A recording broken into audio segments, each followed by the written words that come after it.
नमस्ते दोस्तों, कैसे हैं आप सब लोग? बढ़िया।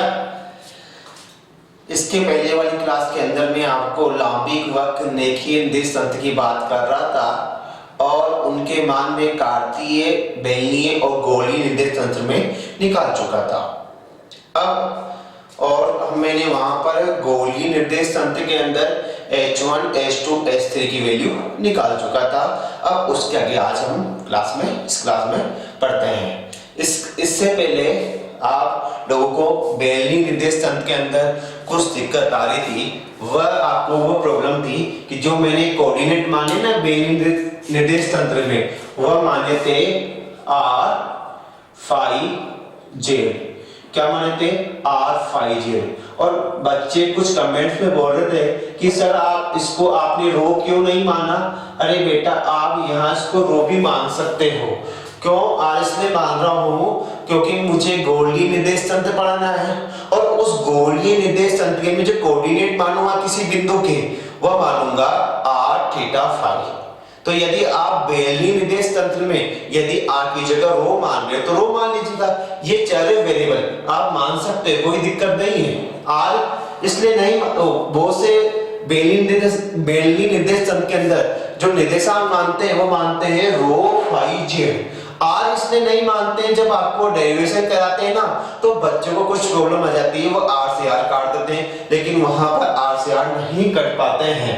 ठीक है, आर से आर नहीं काटते हैं। एक तो होता है स्थिति सदिश, एक होता है चर। स्थिति सदिश का लिखते हैं अपर आर वेक्टर के, और आर वेक्टर का जब मापांक निकालते हैं तो आर मिलता है, तो इससे ये आर मिला है, इससे आर की वैल्यू प्राप्त हुई है। और जो यहाँ आर है वह है या तो उस बेलन की त्रिज्या मान लो, रेडियस ऑफ कर्वेचर की मान लो। ठीक है, और वो जो आर होती है अपने जो डायग्राम भी बताया था, ये डायग्राम इस प्रकार बनाया था। ये चीज थी हमारे पास बिंदु P, और जो ये था या तो इसको R मान लो या इसको रो मान लो, और जो इसकी एक अक्ष कॉमन थी, इसकी जो एक अक्ष कॉमन थी वह थी हमारे पास, इसकी जो एक अक्ष कॉमन थी वह है हमारे पास, ये तो फाई कोण हो गया, और जो ये कोण है इन दोनों के मध्य जो कोण होगा, इन दोनों के मध्य जो कोण होगा ना वह है ये है ये जो यहाँ मानते हैं, यहाँ जो गोलीय निर्देश तंत्र में यहाँ कोण होता है थीटा, लेकिन हम बेलनी निर्देश पढ़ रहे हैं तो यहाँ कोण होगा फाई,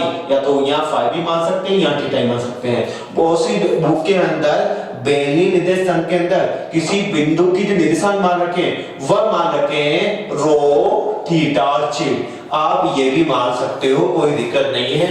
तो आप लोगों की ये जो प्रॉब्लम थी ये मैं सोल्व कर दी है। ठीक है, और जब भी आप और भी दिक्कत हो तो आप मुझे कमेंट्स जरूर कीजिएगा ताकि मुझे आप लोगों की प्रॉब्लम पता लग सके। ठीक है, तो हम पढ़ रहे थे गोलीय निर्देश तंत्र, और उस गोलीय निर्देश तंत्र के अंदर हम H1, H2 और H3 की वैल्यू निकाल चुके हैं। अब उसके आगे देखिएगा, मैं इसको मिटा देता हूं। देखिएगा उसके आगे क्या था, तो गोलीय निर्देश तंत्र में लांबिक वाला ही लांबिक गोलीय निर्देश तंत्र में जो U1 था, लांबिक वक्र रेखीय निर्देश तंत्र में जो U1 अक्ष थी उसको हम यह मान रहे, इस निर्देश तंत्र में क्या मान रहे हैं R, और U2 को क्या मानोगे यहाँ पर थीटा, और U3 को क्या मानोगे फाई।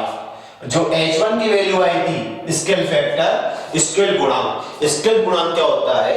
स्केल गुणांक आधार के सदिश का जो मैग्नीट्यूड होता है वह होता है स्केल गुणांक। आधार सदिश का जो परिमाण प्राप्त होगा उसकी जो वैल्यू होगी वह होगी स्केल फैक्टर की, स्केल गुणांक की। और स्केल फैक्टर को मैंने S से रिप्रेजेंट किया है, H से रिप्रेजेंट किया है, H से मैंने प्रदर्शित किया है। ठीक है बच्चों, तो यहाँ पर हमने H1 की वैल्यू निकाली थी वह थी 1, और H2 की वैल्यू निकाली थी R, और H3 की वैल्यू निकाली थी R sin थीटा। और जो स्थिति सदिश था A वेक्टर, उसके U1, U2, U3 दिशाओं में घटक क्या होंगे? A1, उसको हम यहां मान रहे हैं AR, और A2 की वैल्यू को मान रहे हैं A थीटा, और A3 की वैल्यू को मान रहे हैं A फाई। ठीक है, जो इनकी दिशा में जो एकांक सदिश है उनकी वैल्यू होगी ई आर के, और क्या होगी ई थीटा के, और ई थ्री की वैल्यू क्या होगी ई फाइव के। यह हमारे पास लंबी गोलीय निर्देश तंत्र में मान आ गए। अब हम निकालेंगे अदिश प्रवणता, सदिश क्षेत्र का डाइवर्जन और सदिश क्षेत्र के कण के मान। हम पहले उनके मान लंबिक वक्र में लिखेंगे, फिर उनके मान लाएंगे हम लंबिक गोलीय निर्देश तंत्र में। तो देखिएगा कैसे मान लिखते हैं। नंबर 1, हम अदिश प्रवणता को लिखोगे आप ग्रेड 5 से। किसे लिखोगे आप ग्रेड 5 से, और ग्रेड 5 से व्यक्त करेंगे डेल 5 से। किसे व्यक्त करोगे आप डेल 5 से, और हम जो डेल 5 को लिखेंगे किस प्रकार रिप्रेजेंट करेंगे वह है E1 के H1 के डेल 5 अपॉन डेल U1 और E2 के अपॉन H2। ये बड़ा फाइल को, इसको बड़ा फाइल रिप्रेजेंट करो, ये बड़ा फाइल, ठीक है, ताकि आपको ये फलन है और जो यह है ये फाई है, ये वेरिएबल, ये छोटा फाई है, ये बड़ा फाई। बड़ा फाई जो है scalar function represent of this variables value, function is represent of variables value, ठीक है। ये फाई एक स्केलर फंक्शन है, तो यहाँ पर बड़ा फाई लिख दीजिएगा, और del phi upon del U2 और E3 कैप अपॉन S3 और del phi upon del U3, क्योंकि यहाँ पर U1 U2 की वैल्यू कितनी ना, U3 की वैल्यू 5 थी, तो बड़ा फाई छोटा फाई में डिफरेंस रखेगा, नहीं तो आप दोनों काट दोगे। यदि आप दोनों में अंतर नहीं रखोगे तो आप लोग काट दोगे और डेरिवेशन को गलत कर दोगे। तो आप ध्यान दीजिएगा, यहाँ जो छोटा फाई है वह है वेरिएबल और जो बड़ा फाई है वह है स्केलर फंक्शन। तो यहाँ पर मान रख दो, मान रख रहे हैं, देखिएगा। तो हमारे पास जो ग्रेड 5 है, ग्रेड 5 क्या प्राप्त हुआ, वह प्राप्त हुआ E1 के की वैल्यू क्या प्राप्त हो गई ER के, और H1 की वैल्यू 1 और डेल 5 अपॉन डेल U1 की वैल्यू डेल R और E2 की वैल्यू E थीटा के और H2 की वैल्यू R, तो डेल 5 अपॉन डेल थीटा, और E3 की वैल्यू E5 के और S3 की वैल्यू R sin थीटा और डेल 5 को वैल्यू, ठीक है। यह आपके पास आ गई वैल्यू। आगे बात समझ में, ये दोनों काट मार देना, बड़ा फाइल इसका फंक्शन, छोटा फाइल से वेरिएबल। यह आपकी अदिश प्रवणता का मान प्राप्त हो गया लंबिक गोलीय निर्देश तंत्र में, ठीक है। अब हम सेकंड मान निकालेंगे। सेकंड मान निकालोगे आप सदिश क्षेत्र का डाइवर्जन। किसका मान निकालोगे, सदिश क्षेत्र का डाइवर्जन। इसको मैं मिटा देता हूं, रफ कर देता हूं, देखिएगा, निकाल लीजिएगा। नंबर 2 बी पॉइंट, सदिश क्षेत्र का डाइवर्जेंस। डाइवर्जेंस ए वेक्टर है और डेल डॉट ए वेक्टर लिख सकते हैं, तो इसकी वैल्यू क्या थी 1 upon H1 H2 S3 del upon del U1 A1 H2 S3 plus del upon del U2 A2 S3 H1 और del upon del U3 A3 H1 और H2। यह हमने सदिश क्षेत्र के डाइवर्जेंस का मान लंबी वक्र रेखीय निर्देश तंत्र में लिख दिया। आगे बात समझ में। अब इसको वैल्यू को याद करोगे आप लंबिक वक्र गोलीय निर्देश तंत्र में, ठीक है। तो हम सदिश क्षेत्र के डाइवर्जेंस का मान निकाल रहे हैं। रख दो मान, सबके मान हम पहले लिख चुके हैं। मान रखने पर देखिएगा, जैसे ही मान रखोगे तो आपके पास क्या बेस्ट वैल्यू प्राप्त होती है 1 अपॉन H1 की वैल्यू क्या थी 1 और H2 की वैल्यू क्या थी R और S3 की वैल्यू क्या थी R sin theta.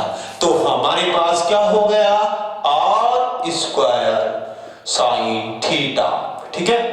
Del upon del U1 की वैल्यू क्या थी R और A1 की वैल्यू क्या थी AR, H2 की वैल्यू क्या थी R और S3 की वैल्यू क्या थी R sin थीटा। मल्टीप्लाई करोगे तो R स्क्वायर sin थीटा और AR, ठीक है। डेल अपॉन डेल U2 की वैल्यू क्या थी थीटा और A2 की वैल्यू क्या थी A theta. A theta S3 की value R sin theta, H1 की वैल्यू 1, तो हमारे पास क्या गया R sin थीटा और A थीटा, ठीक है। प्लस आ गया समझ में। और हमारे पास डेल अपॉन डेल u3, इस u3 की वैल्यू 5 और a3 की वैल्यू, h1 की वैल्यू 1, h2 की वैल्यू r, तो r a 5। यह हमारे पास गोलीय लांबिक वक्र रेखीय निर्देश तंत्र में सदिश क्षेत्र के डाइवर्जेंस का मान प्राप्त हो चुका है। ठीक है, अब इसे सदिश क्षेत्र के कर्ल का मान निकालेंगे। तो हम यहाँ C पर निकाल रहे हैं कर्ल A वेक्टर।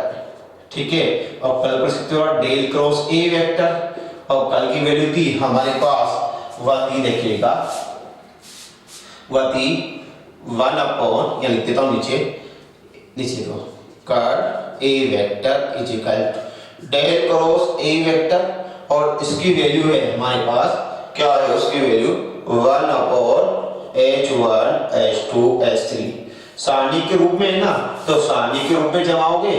ठीक है, तो h1 e1 के, h2 e2 के और h3 e3 के।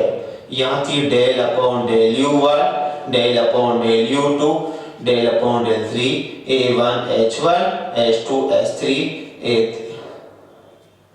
a2 h2 और a3 h3। ठीक है, ये लांबिक वक्र के हैं। अब इसको गोलीय निर्देश तंत्र में ज्ञात करेंगे। तो रख दो मान वापस, जैसे हम रखते आ रहे हैं, रखिएगा बच्चों, आप मान रखो। देखो बेटा, मान रख रहे हैं और मान ध्यान पूर्वक रखना डेल क्रॉस A वेक्टर का। तो 1 अपॉन h1 की वैल्यू क्या थी 1, h2 की वैल्यू क्या है r, h3 की वैल्यू r sin थीटा क्या होगा, तो r स्क्वायर sin थीटा। ठीक है, और यहाँ पर h1 की वैल्यू हमें क्या है 1, और e1 के की वैल्यू er के, h2 की वैल्यू r, और e2 की वैल्यू e थीटा के, h3 की वैल्यू r sin थीटा, और e3 की वैल्यू e फाई के। ठीक है, डेल अपॉन डेल u1 की value r, del upon del a2 की वैल्यू थीटा, और डेल अपॉन डेल e3 की वैल्यू फाई। a1 की वैल्यू a1 की वैल्यू ar, h1 की वैल्यू 1, तो ar आ गया, और h2 की वैल्यू r, और a2 की वैल्यू a थीटा, और इसकी वैल्यू क्या गई r sin थीटा और a फाई। यह हमारे पास लांबिक गोलीय निर्देश तंत्र के अंदर सदिश क्षेत्र के कर्ल का मान प्राप्त हो गया। तो इस प्रकार गोलीय निर्देश तंत्र का विशिष्ट लांबिक वक्र रेखीय निर्देश तंत्र का जो टॉपिक था वह समाप्त होता है। यदि आप बच्चों को मेरी क्लास पसंद आती है तो लाइक, शेयर और सब्सक्राइब और बेल आइकन का बटन जरूर दबाइएगा, ताकि आपको आने वाली मेरी नेक्स्ट वीडियो प्राप्त हो सके। ठीक है, यदि आपको समझ में नहीं आए तो कमेंट्स जरूर कीजिएगा, कमेंट्स के माध्यम से आप पूछिएगा। ठीक है, और आज मैं इसके बाद 2 थ्योरम बताता हूँ, वेरी इंपॉर्टेंट थ्योरम है, वेरी इंपॉर्टेंट प्रमेय है। ठीक है, तो देखिएगा किस प्रकार उन प्रमेय को सोल्व करेंगे। ठीक है, तो इनको मैं मिटा देता हूँ। थ्योरम, इसकी जो थ्योरम है, देखो प्रमेय नंबर 1 क्या है, प्रमेय नंबर 1, थ्योरम 1, प्रमेय नंबर 1 क्या है, देखिएगा। प्रमेय का क्या स्टेटमेंट है, प्रूव दैट, पहले लिख रहा हूं, प्रूव दैट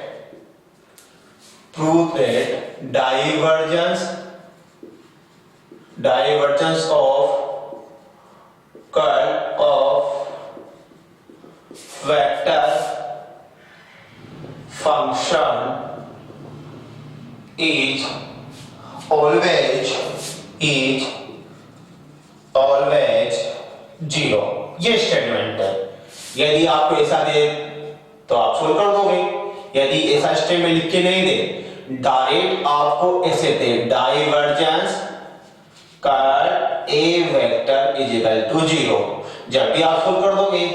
यदि आपको ऐसा नहीं लिखा दे, फिर ऐसा दे, del dot del cross A vector is equal to 0, तीनों में से कुछ भी दे, जैसा हम सोल्व कर रहे हैं वैसा आप सोल्व कीजिएगा। ठीक है, क्या हमारा स्टेटमेंट है, prove that divergence of curl of vector function is always 0, हमेशा आपको 0 प्राप्त होता है, ये प्रूव करना है।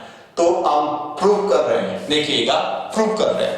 तो हम प्रूव किस प्रकार करते हैं, देखिएगा प्रूव कर रहे हैं। ठीक है, हम जानते हैं, क्या जानते हो, वी नो दैट, हम जानते हैं जो आपके पास कर्ल ए वेक्टर था, का ए वेक्टर वाले ए वेक्टर है ना, यह है सदिश क्षेत्र। सदिश क्षेत्र को आप वेक्टर फंक्शन को रिप्रेजेंट करोगे आप ए वेक्टर से, और ए वेक्टर के कंपोनेंट सभी दिशाओं में क्या होंगे देखिएगा, वह था a1 e1 के, a2 e2 के और a3 e3 के। ठीक है, और हमने ये भी पढ़ा है जो कर्ल ए वेक्टर है तथा जो कर्ल ए वेक्टर है इसकी वैल्यू क्या थी देखिएगा, वह थी 1/h1 h2 h3, अभी जस्ट पढ़ा है ना इसके पहले टॉपिक में, तो क्या वैल्यू थी बताइए बच्चों, 1/h1 h2 h3, और फिर क्या थे सारणिक में h1 e1 के, h2 e2 के, h3 e3 के, ये लंबी वक्र में ना बताइएगा, del upon del u1 del upon del u2 del upon del u3, ये था a1 h1 h2 a2 h2 और a3 h3, ये आपने सारणिक रूप में तो लिख दी। अब सारणिक को सोल्व करना आपको आना चाहिए, यहाँ पर कंपोनेंट की वैल्यू कैसे निकालोगे, e1 cap e2 cap e3 cap की वैल्यू कैसे निकालते हैं देखिएगा, हम कैसे वैल्यू निकाल सकते हैं। तो डेल क्रॉस ए वेक्टर तो यहाँ लिख दिया 1/h1 h2 h3, तो कॉमन है बाहर लिख दिया। अब इसकी वैल्यू निकालना है h1 e1 के, तो इसको आप ब्लॉक कर दीजिएगा, कर दिया, इसको इससे करिएगा तो डेल अपॉन डेल u2 ये हो गया a3 h3। ठीक है, इसको मसले क्वेश्चन तो ये वैल्यू दिया, फिर माइनस लगाकर इसको इससे minus del upon del u3 a2 h2। ए प्रकार आपने जो पहला पद निकाला है, जैसा आपने पहले पद की वैल्यू निकाली है वैसे ही बाकी सभी पदों की वैल्यू निकलेगी उसी प्रकार से, तो आप ध्यान रखिएगा। ठीक है, तो हम यहाँ पर क्या करेंगे, अब दूसरे पद की निकालते हैं, ये प्लस का होता है ये माइनस का होता है ये प्लस का होता है। ठीक है, तो आप क्या करेंगे, ये माइनस से निकाल लो, माइनस h2 e2 के, ठीक है निकालो, वही इसको ब्लॉक कर दिया, जिस रो की वैल्यू निकालो उस रो को ब्लॉक कर दो, फिर इसको इससे कर देगा तो del upon del u1 a3 h3 minus del upon del u3 a1 h1।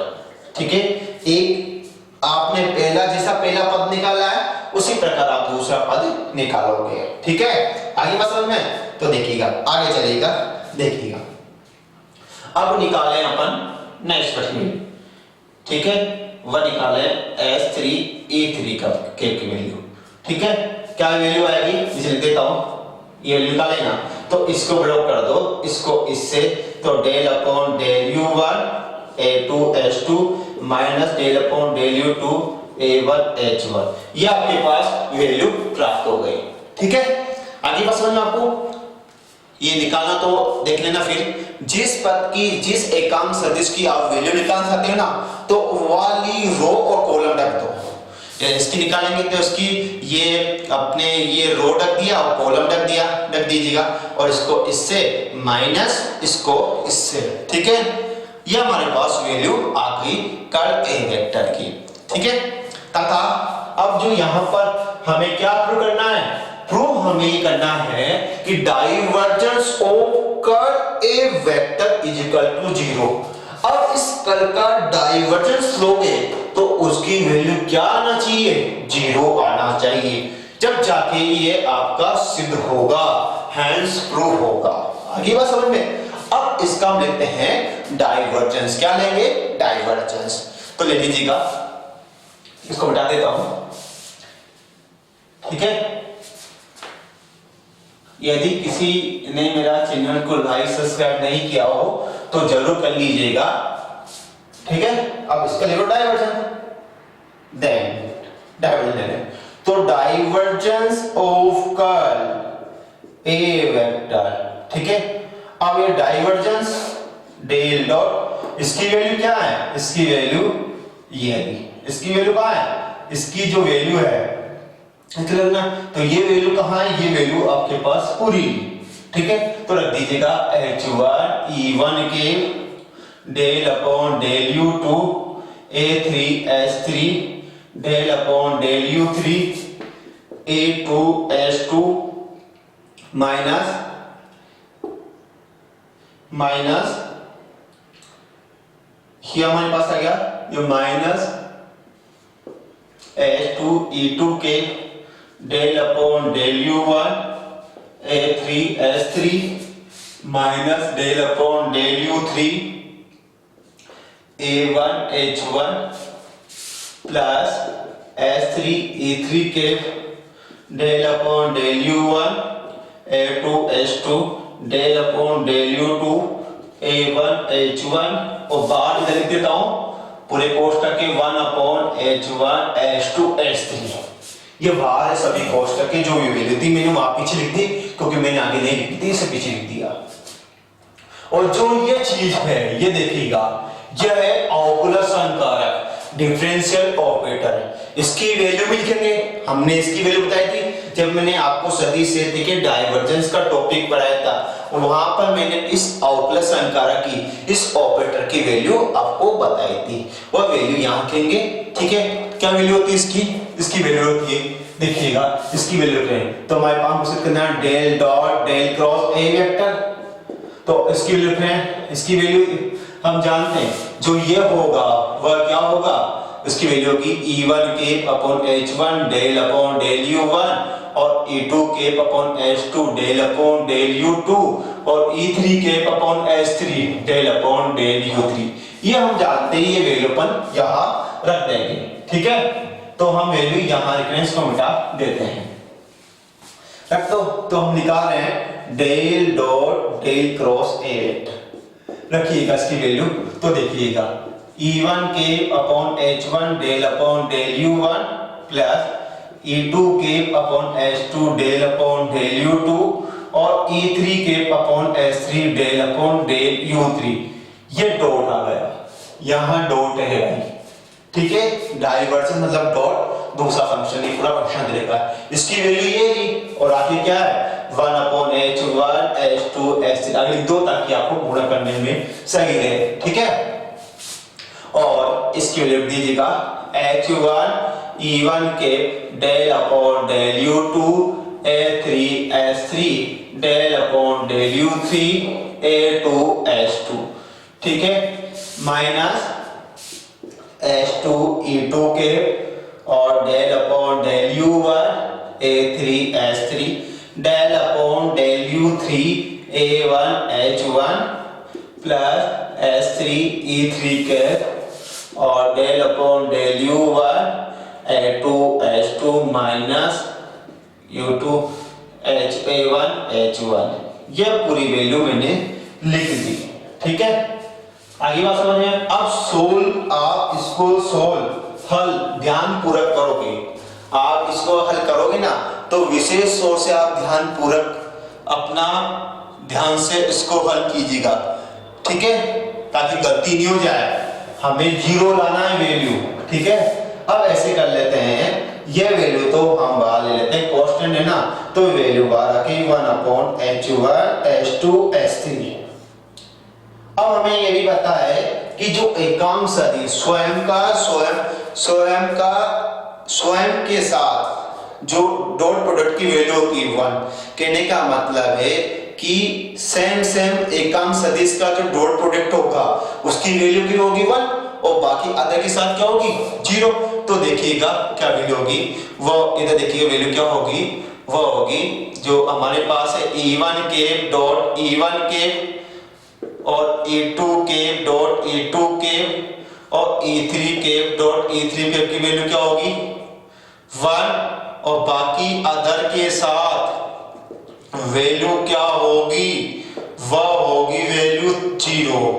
क्या होगी वैल्यू 0। ये चीज है ना, स्वयं के साथ एकांक सदिश का जो डॉट प्रोडक्ट होगा उसकी वैल्यू होगी 1। दोस्तों मैं आपको एक मंत्र दे रहा हूं यहां पर, वह मंत्र है स्वयं के साथ एकांक सदिश का जो डॉट प्रोडक्ट होगा स्केलर प्रोडक्ट होगा उसकी वैल्यू होगी 1 और बाकी अदर के साथ क्या होगी 0। तो क्या होगा स्वयं के साथ एकांक सदिश की वैल्यू क्या होगी 1 और बाकी अदर के साथ क्या होगी 0। तो वही मंत्र यहां उपयोग कीजिएगा।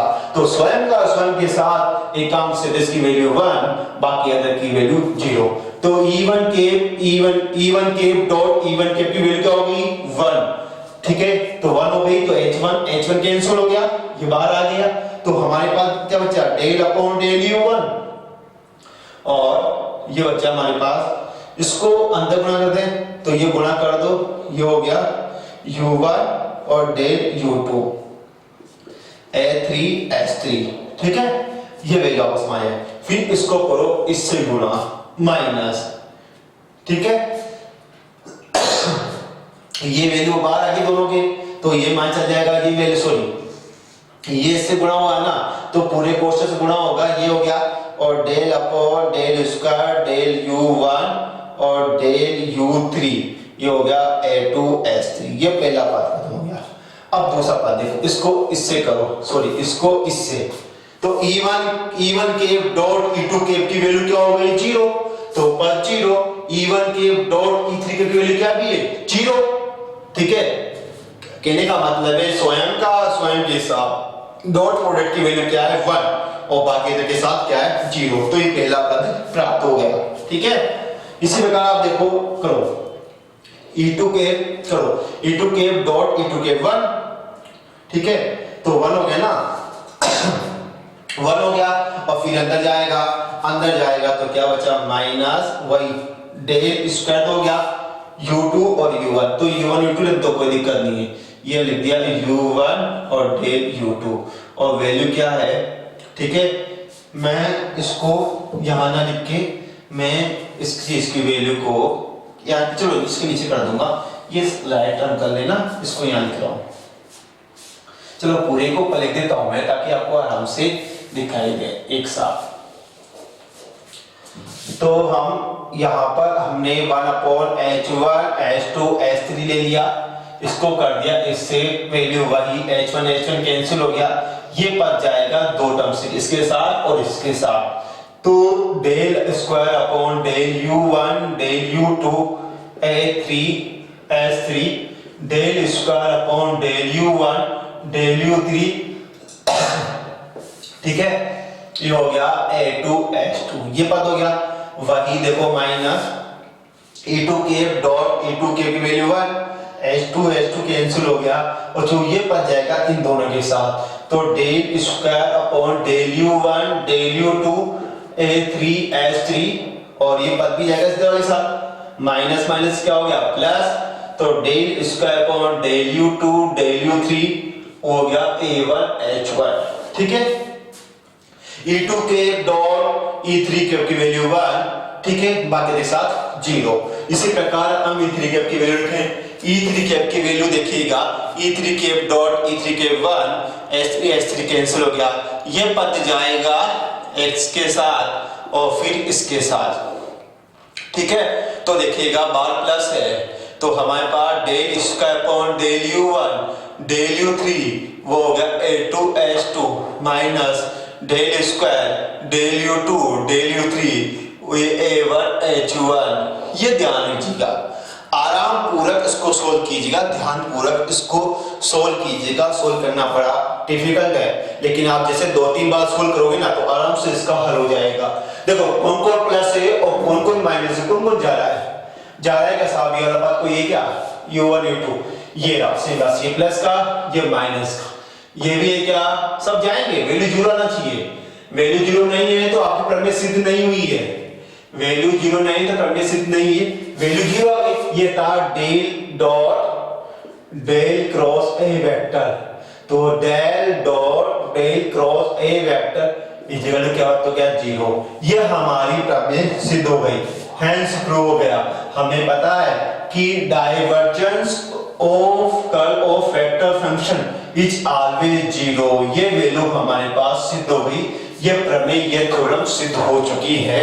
ठीक है, और हमें पता लग चुका है कि divergence of curl of vector function हमेशा क्या होगा 0। ठीक है, हमेशा क्या होगा 0। इसी प्रकार जो दूसरी थ्योरम है वो देखिएगा, दूसरी थ्योरम क्या है, प्रमेय number 2, theorem number 2, theorem number 2 है, देखिएगा क्या है थ्योरम नंबर 2, थ्योरम नंबर 2 है prove that curl of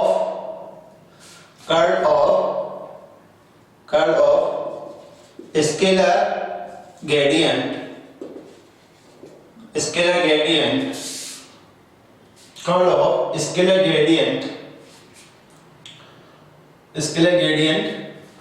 function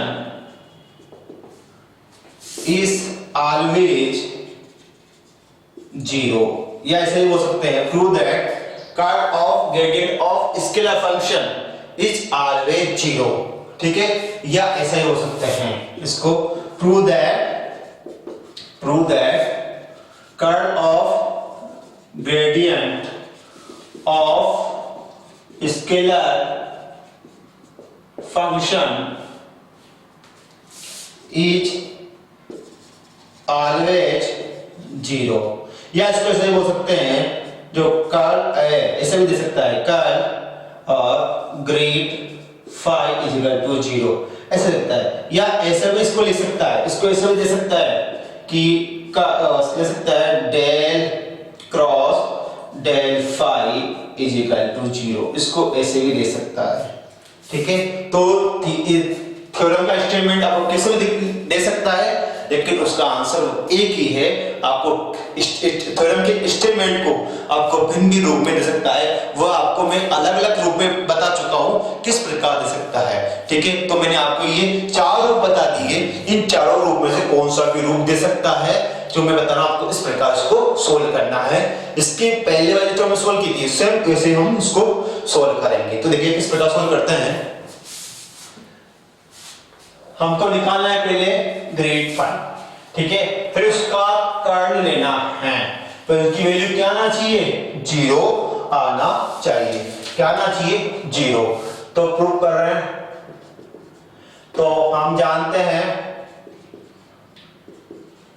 तो ग्रेड फाई आया था हमारे पास, उसकी वैल्यू थी क्या थी, ग्रेड फाई की वैल्यू वह थी E1 cap upon H1 del upon del U1 phi और E2 cap upon H2 del phi upon del U2 और E3 cap upon H3 del phi upon del U3, ये value थी।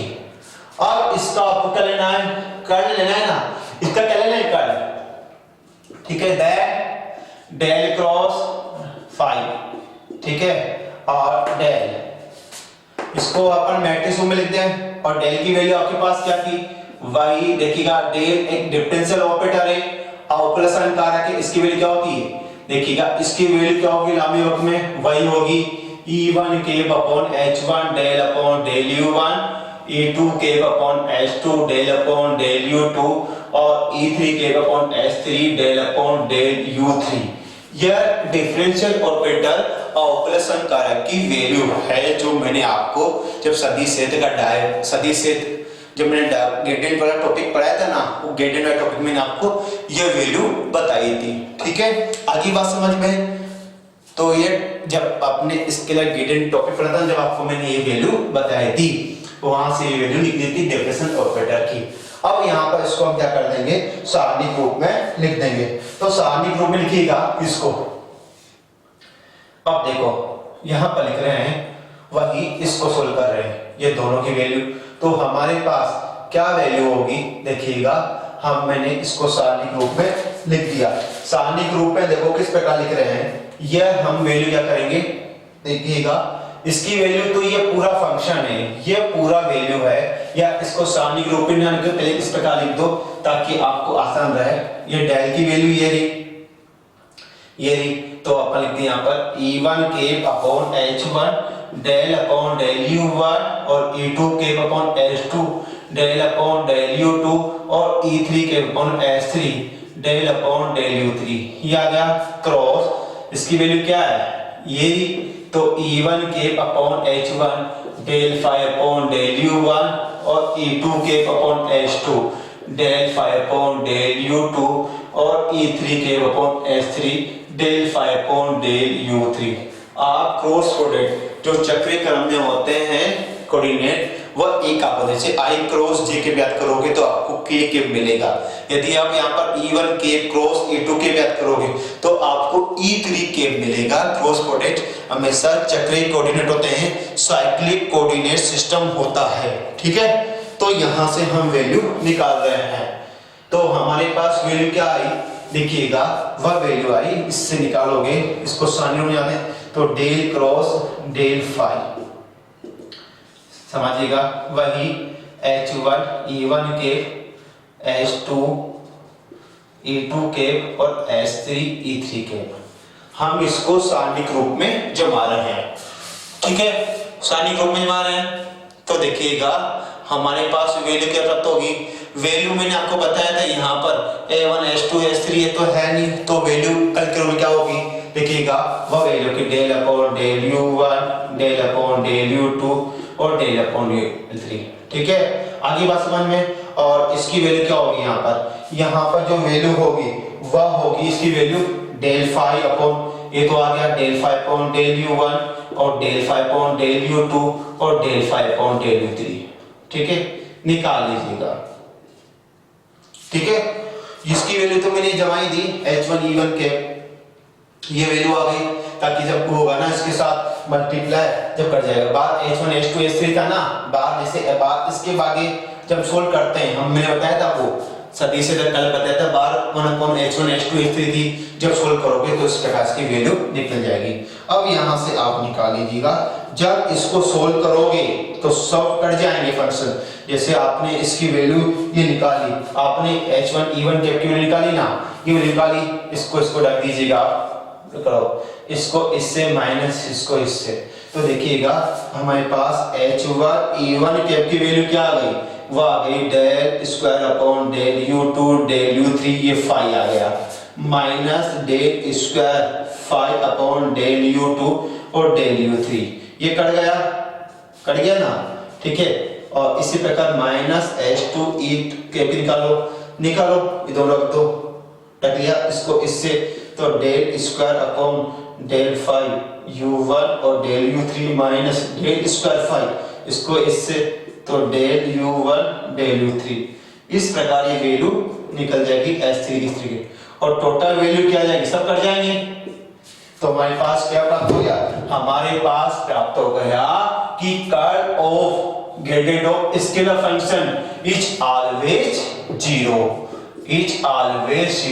तो ध्यान रखिएगा, यह हमें प्रूव कर लिया है। और हमेशा यदि आपको डायरेक्ट क्वेश्चन दे दे कि curl of gradient of scalar function की वैल्यू कितनी होती है, तो आप हमेशा जानिएगा जीरो, वह हम सिद्ध कर चुके हैं और आपको जीरो बता चुके हैं।